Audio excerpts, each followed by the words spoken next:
do vinho suave de mesa ao vinho fino seco. Como fazer essa mudança? Fala aí, pessoal, sejam bem-vindos a mais um vídeo do canal Vinho Sem Gravata, Vinho Sem Frescura e Vinho Sem Enrolação. Então, galera, tudo bem com vocês? Hoje vamos falar sobre uns assuntos que mais me perguntam. Como conseguir sair do vinho suave e começar a tomar um vinho fino seco? Para muitos que estão iniciando no mundo do vinho, sair do vinho suave para o vinho seco, fino, é uma mudança muito difícil de fazer. Por quê? Porque ao tomar o vinho seco, eles sentem aquela sensação de amarrar a boca, né? Como se estivesse comendo uma banana verde, que é a sensação, a astringência dos taninos. Isso é normal, pois é um sabor ou uma sensação que você ainda não está familiarizado. Mas por que existe essa diferença de sabor? Podemos dizer que é a junção de vários fatores: uvas utilizadas para cada vinho, processo de fabricação, taninos resultantes dessa vinificação, estilo das uvas, terroir, clima, solo, enfim, tudo influencia nisso aí. O vinho fino é uma verdadeira joia rara, lapidada, né? Assim, digamos assim. Quando você passa a tomar o vinho fino seco, você começa a entender a complexidade que tem nas uvas, no que o mundo do vinho pode proporcionar. Essa é a grande beleza do mundo do vinho, essa heterogeneidade de múltiplos estilos de vinhos, de regiões, terroirs, enfim, estilo de produção. É isso que engrandece o mundo do vinho. Claro, vamos deixar bem claro aqui que existe vinho fino seco e vinho fino doce. É isso aí, vocês podem ter dificuldade de iniciar com vinho fino seco, vocês podem começar nos vinhos doces sobremesa, que são excelentes. Mais pra frente eu vou falar mais sobre eles. Mas antes quero pedir que você deixe aquele like aqui, se inscreva no canal para acompanhar todo o nosso conteúdo e não perder nada, beleza? Os vinhos suaves são feitos de uvas americanas, como a Rubi, Niagara, Isabel, Concorde. Essas uvas são grandes, têm muita polpa e casca fina e sementes pequenas, ou seja, elas possuem uma complexidade aromática muito menos marcante que as outras uvas, e elas são chamadas de vitilabrusca, espécie de vitilabrusca. Já os vinhos secos, finos, são feitos a partir das espécies vitiviníferas, das mais conhecidas, que todo mundo sabe: Cabernet Sauvignon, Merlot, Pinot Noir, Petit Verdot, Sauvignon Blanc, Chardonnay. Elas têm a casca mais grossa, polpa e sementes grandes, além de ser muito menor que as uvas de mesa. Elas têm uma complexidade aromática muito marcante, é isso que diferencia a vitivinífera da vitilabrusca. E nesse ponto, podemos dizer que alguns estudiosos afirmam que na hora de escolher o vinho entre seco ou suave, não é o tipo de uva que faz a diferença, na maioria das vezes. Claro, também faz, mas o que faz mesmo a diferença é a fórmula de elaboração da bebida, né? O método de vinificação, o que o enólogo faz depois da colheita, também influencia demais. Esse processo de produção aqui nos traz os diferentes estilos de vinho, como por exemplo, os famosos vinhos finos doces. Claro, não são considerados vinhos de mesa, são considerados vinhos finos. São muito famosos, como eles: Sauternes, vinho do Porto, Jerez, Tokai, Ice Vines. Ice Vines quer dizer vinho de gelo. Cara, o método de produção deles é muito legal. É um vinho raro e muito especial. Os Rieslings da Alemanha, com percentual elevado de açúcar no mosto. E enfim, vinhos doces de sobremesa são um dos vinhos finos mais complexos e vale muito a pena provar. Talvez você que está começando no mundo do vinho, você se apaixone por esses estilos de vinho muito mais fácil que o seco antes. Esse estilo, garanto, é amor à primeira vista. Eles são fantásticos. A complexidade de vinhos doces de sobremesa é excepcional. Eu te confesso, quanto mais você estuda e conhece esses estilos de vinhos, você vicia neles. Eu amo vinho doce de sobremesa. É um verdadeiro deleite. Então, assim, tenho certeza que você começar por esse caminho, você pode se dar muito bem. Você pode conhecer um universo muito amplo de vinho e migrando devagar do vinho doce para o vinho meio seco, depois vinho seco. Belezinha? Então, vamos entender um pouco sobre o processo de fabricação do vinho, de forma bem genérica, tá? Beleza? Nada aqui é completo, tem muita coisa para se abordar. A característica mais importante de um vinho seco é o volume de açúcar que existe na bebida. 4 gramas por litro de açúcar no mosto, beleza? Para ser considerado seco. É o que a gente chama de açúcar residual, que ele permanece na bebida depois que todo o processo de fermentação é completado. O nome é devido ao fato, durante o processo, uma quantidade de açúcar ser transformada em álcool, que é isso que ocorre na fermentação. Então, o que é o vinho? Nada mais é do que um mosto de uva recém-colhidas, né, da videira, posto em um recipiente, geralmente de inox, e posta para iniciar o processo de fermentação. Nesse processo de fermentação, você insere leveduras ali, leveduras selecionadas ou leveduras selvagens, né, ou nativas que existem no próprio vinhedo, poder começar a fermentação. E dessa fermentação, desse processo, resulta em álcool, CO2 e desprende calor, resultando no vinho. Mas antes do processo de fermentação, a gente tem algumas técnicas que os viticultores usam. Por exemplo, a prensagem. A prensagem é utilizada para a maioria dos vinhos brancos, mas também para tintos. E o esmagamento da uva. Ele colhe a uva, vai no moedor, esmaga.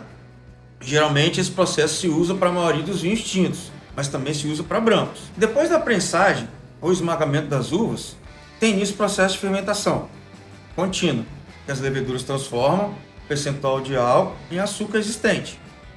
Esse é o açúcar residual. Se for 4 gramas por litro, o vinho é seco. Se for mais, ele é considerado meio seco.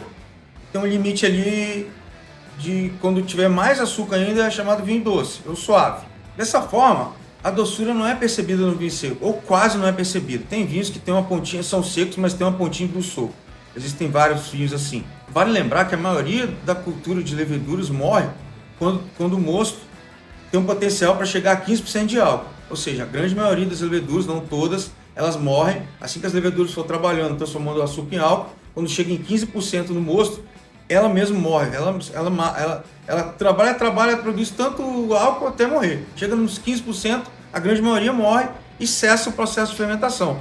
E geralmente, claro, o vinho oriundo dessa fermentação é seco. Na linguagem mais técnica, se fala que o mosto fermentou até a secura. O vinho suave, por sua vez, exibe um volume muito maior de açúcar em sua composição. No Brasil, um vinho suave deve ter mais de 25 gramas de açúcar ou glicose por litro. Você vê que o valor é bem acima dos 4, né, para ter essa percepção de dulçor. Em sua fabricação, portanto, são utilizadas uvas fermentadas até que alcance o nível de doçura permitido. Isso é o enólogo que controla. Depois que atingiu o nível de doçura permitido, que ele quis chegar, se interrompe o processo de fermentação, como baixa temperatura, tem processo de filtragem, ou pode inserir álcool na mistura, que aí cessa a fermentação, aí são os vinhos fortificados, como o vinho do Porto, por exemplo, ou Jerez. Então assim se cessa o processo de fermentação, dessas maneiras. Tem outra maneira de produzir vinho suave também, que é acrescentando açúcar à bebida. Tem vinhos finos que são feitos dessa maneira. E tá tudo bem, se a legislação do país permitir, tá beleza. Só que a maioria dos vinhos suaves que a gente bebe aqui, que são vinhos de mesas, tem açúcar acrescentado e faz bastante mal, tá, pessoal? É por isso que a gente recomenda que se consuma mais vinhos secos, porque os vinhos suaves de mesa, eles são vinhos açucarados, são açúcar mesmo. Não é açúcar natural não, grande maioria, tá? Bom, dentro desse escopo de interrupção de fermentação do açúcar residual, se faz os famosos vinhos doces, o Porto, Jerez, como eu falei anteriormente. Entendendo isso, podemos falar dos taninos. Existe uma concentração muito diferente dos taninos de um vinho tinto fino seco para o vinho suave. Falando principalmente do vinho tinto, já que os vinhos brancos, em sua grande maioria, não tem nenhum tanino, beleza? Vinho branco não tem tanino. Em alguns casos, alguns vinhos brancos ou laranjas têm alguma concentração de tanino, mas bem poucos, tá? Isso são raras exceções, mas existem. Bom, os taninos são compostos fenólicos presentes nas cascas, sementes e caules das uvas. Desempenham um papel crucial na estrutura e longevidade dos vinhos. Eles contribuem para a sensação de adstringência, que é aquela sensação de secura e aspereza na boca, trava a língua, trava a gengiva, né? Sal da boca. Em vinhos tintos, os taninos podem proporcionar complexidade, profundidade, além de ajudar na preservação do vinho durante o envelhecimento. É muito importante. A presença e o nível de taninos variam entre os diferentes tipos de uva, claro, e os métodos de vinificação, influenciando significativamente a experiência de degustação. Então assim, região, uva, vinicultor, solo, influencia total no estilo de vinho que vai ser produzido, se ele tem muito tanino, se ele tem pouco, etc. É uma questão muito, são várias variáveis, é uma questão muito complexa. Bom, agora eu quero dar algumas dicas de vinhos menos tânicos, ou seja, com menor concentração e sensação de taninos, para você começar a provar vinhos finos secos.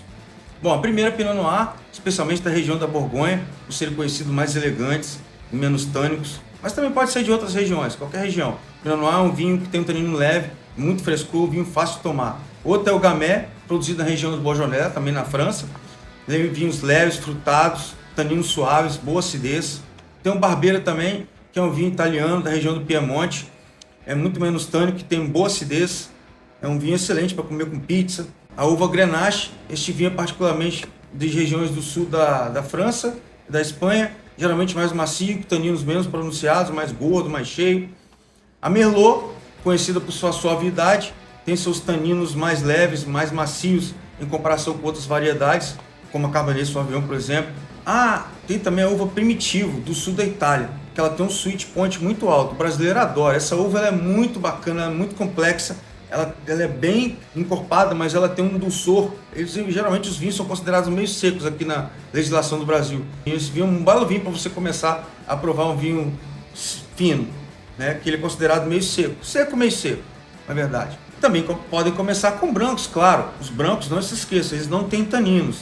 E eles dão a sensação de maior frescor, leveza e acidez mais perceptível. Então, pode começar com Sauvignon Blanc, Chardonnay, um vinho verde. Geralmente vinho verde da região de Portugal, ele tem uma pontinha de dulçor no final, ele é bem agradável, ele tem umas bolhazinhas também, um frisantezinho, ele é muito legal. Tem também os Rieslings meio secos da Alemanha, enfim, vinhos brancos em geral, vinhos de sobremesa brancos, né, que eu já citei, Sauternes da França, Tokai da região da Hungria, vinho do Porto, tinto e branco, tanto faz. Pedro Ximénez, Jerez, ele é mais doce.